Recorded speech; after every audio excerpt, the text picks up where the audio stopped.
집중 분석 준비했습니다. 5월이 이제 마무리가 돼가고 있습니다. G20 국가들 가운데 코스피가 최하위의 이제 성적표를 받아들고 5월을 마무리하게 될 것 같고요. 앞서 코너에서는 역시 뉴욕 증시는 승승장구하는 모습, 지금 오늘은 하락세를 나타냈습니다만 완전 상반된 모습을 나타내고 있기에 코스피의 회복 여부에 대해서 오늘 하나증권 이경수 수석연구위원 모시고 이야기를 나눠보도록 하겠습니다. 안녕하십니까? 네, 안녕하세요. 이 정도면 국내 증시 5월에는 팔고 떠나라라는 말이 맞았던 거냐라는 볼멘 소리가 나옵니다. 자, 외국인들의 매도 규모는 5월 들어 하순 들어서 좀 가팔라졌고요. 국장의 불안 어떻게 봐야 될까요? 일단은 지금 이제 한국의 기업들은 사실 이제 미국 IT 기업들하고 이제 일을 많이 하고 있잖아요. 그만큼 이제 IT 중간재 비중이 상당히 큽니다. 그래서 사실은 이제 미국 이제 AI 관련한 이제 반도체 업종군들이 좋게 되면 이제 한국의 기대감이 좀 많이 쏠리는 거고, 여러 가지 근데 이제 미국하고 좀 다른 부분이 있잖아요. 여러 가지 그 경쟁자들이 있다라는 측면, 그런 측면에서 사실 뭐 이제 대만의 TSMC라든지 여러 가지 그 지금 뭐 삼성전자하고 하이닉스 간에도 약간 그 좀 이제 격차가 좀 지금 AI 측면에서는 좀 격차가 좀 벌어지고 있는 측면이 좀 주가로 확인이 되고 있고요. 그래서 AI에 대한 어떤 그 기대감이 서서히 이제 완화되는 측면에서 이제 뭐 기대감이 완화됐다라기보다는 그 모멘텀이 좀 완화되는 측면에서 사실상 이런 현상이 좀 나타나지 않았나 이렇게 좀 생각이 들고 있고요. 지금 이제 외국인들 매도세를 말씀을 주셨는데, 이런 흐름은 여러 가지 이슈가 있을 수 있겠지만 지금 기본적으로 이제 달러 인덱스가 좀 올라가고 있고, 금리도 이제 약간 좀 올라가고 있고, 이런 식으로 이제 글로벌 자산 시장의 어떤 안전자산 선호가 상당히 좀 소폭 이제 이제 올라가고 있다는 측면이 이머징에 속한 이제 한국 증시의 어떤 발목을 잡고 있는 상황이 아니겠느냐. 뒤에서 언급이 되겠지만, 그리고 제 아람코의 어떤 유상 증자 소식, 이렇게 되면 글로벌 패시브에서 차지하는 비중이 이제 올라가고 있는 상황이기 때문에 지금 이제 사우디 아람코 같은 경우에는 이제 유동 시총이 1%밖에 되지 않습니다. 이게 서서히 이제 사우디 정부에서 이걸 이제 매도를 하면서 유동 비중이 좀 늘어나게 되면 한국 증시의 어떤 그 외국인들 매도세가 좀 나타나면서 그쪽으로 좀 쏠러가는 거 아니냐라는 그런 우려까지도 반영이 되고 있기 때문에 이런 측면을 좀 살펴보면서 좀 이제 대응을 하셔야 될 것 같습니다. 네, 앞서서 그러니까 지금 반도체 부분에서는 경쟁이 너무 많다라는 부분을 언급해 주셨는데요. 대만의 TSMC, 지금 삼성전자, SK하이닉스가 완전 갈 길을 다르게 가고 있습니다. 요새 삼성전자와 SK하이닉스를 같이 얘기하면 SK하이닉스가 기분이 나쁘다라는 또 얘기까지 나올 정도로 삼성전자가 불안한데요. 엔비디아의 수혜를 전혀 받지 못하고 HBM 테스트 불확실성이 약세를 이어가는데, 삼성전자 보유자들에 대한 대응 전략도 세워주시고요. 뭐 SK하이닉스는 좀 쉬어가는 거다라는 정도의 얘기가 아직은 많던데 어떻게 좀 다르게 보고 계신가요? 일단은 일단 먼저 이제 한국의 반도체 지수에 대해서 이제 언급을 드리면, 사실상 이제 삼성전자하고 하이닉스를 한 50% 가지고 있고 50%는 코스피 인버스, 이렇게 이 포트폴리오를 짜고 계신다면 사실은 중장기적으로 상당히 우상향 곡선을 좀 수익률을 그릴 수 있을 것이다, 이렇게 생각이 듭니다. 그러니까 2011년도부터 방금 말씀드렸던 반도체 지수로 코스피 인버스 50대 50 이렇게 되면 현재까지 연평균 20%의 성과를 냅니다. 사실은 이제 그림에서 보여지고 있죠. 우상향 곡선을 좀 그리고 있다는 거죠.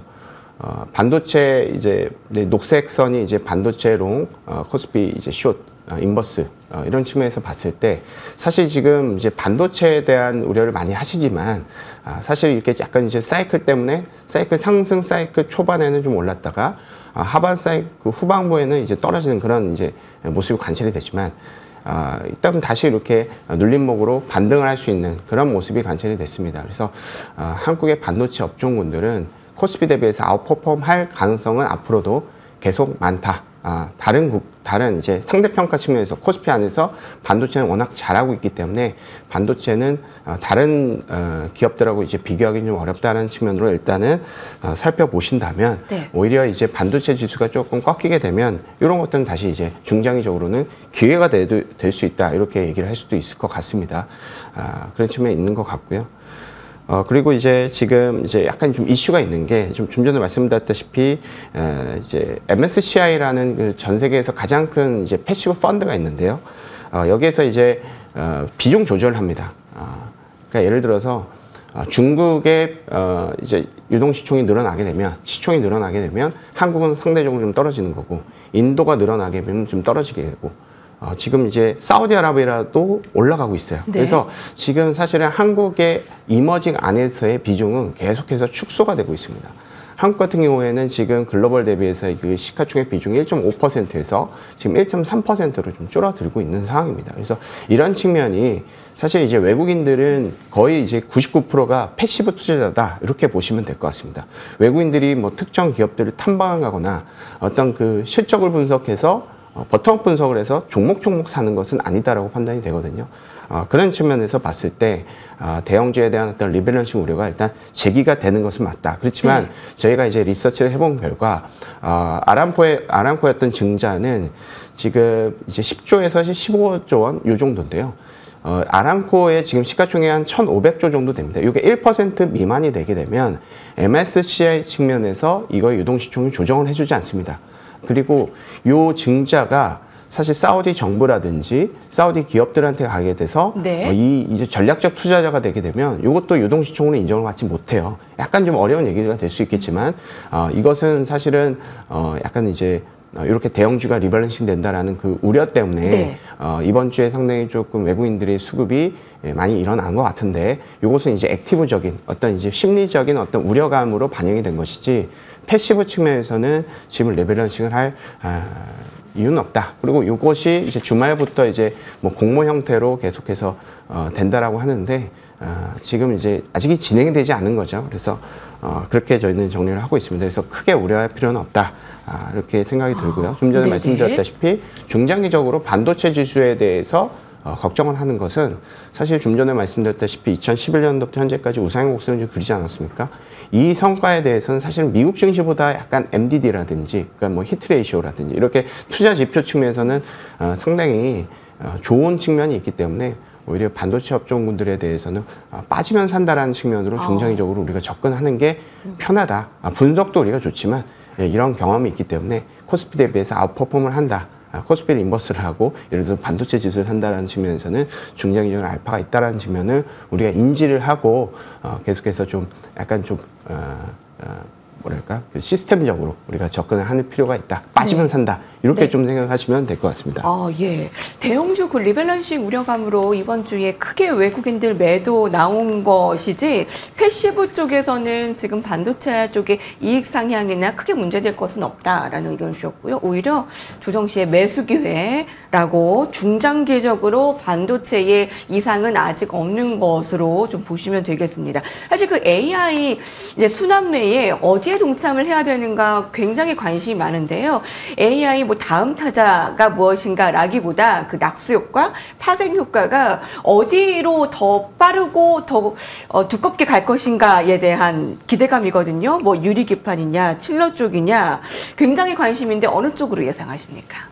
일단은 그 AI에 대한 기대감이 좀 상존되어 있을 때 여기 이제 파생 효과가 이제 일어날 수 있을 것 같고요. 그래서 일단은 이제 IT 쪽에서 어느 정도 이제 분위기가 살아난다라는 측면에서 봤을 때는 IT 밸류 체인들이 최근과 같이 계속해서 좀 수혜를 받을 수가 있을 것 같습니다. 최근에 조금 핫한 것이 AI 관련한 이제 디스플레이 쪽이 많이 수혜를 받고 있습니다. 네. 이제 애플 신제품이라든지 이제 플렉시블에 대한 어떤 기대감 이런 것들로 이녹스 첨단 소재라든지 BH 같은 그런 종목군들이 최근에 약간 최근에 조금 이제 수혜를 그쪽까지 이제 확산이 되고 있는 것 같고 뭐 온디바이스 AI 애플 수혜인 이제 LG 이노텍도 이거에 대한 수혜를 받을 수 있을 것 같습니다. 그리고 최근에 이제 AI에 대한 어떤 기대감이 좀 계속 지속이 되고 있기 때문에 이거는 전력 수요에 대해서 많이 말씀을 뭐 많이 얘기를 들어보셨을 것 같은데 그런 측면에서 뭐 서진 시스템이라든지 LG 전자라든지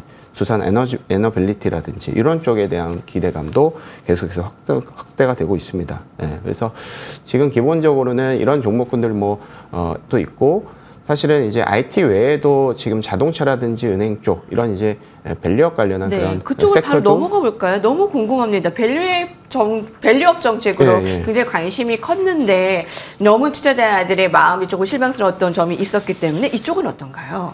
저는 오히려 이쪽에 좀 관심을 갖고 있습니다. 아, 그래요? 예.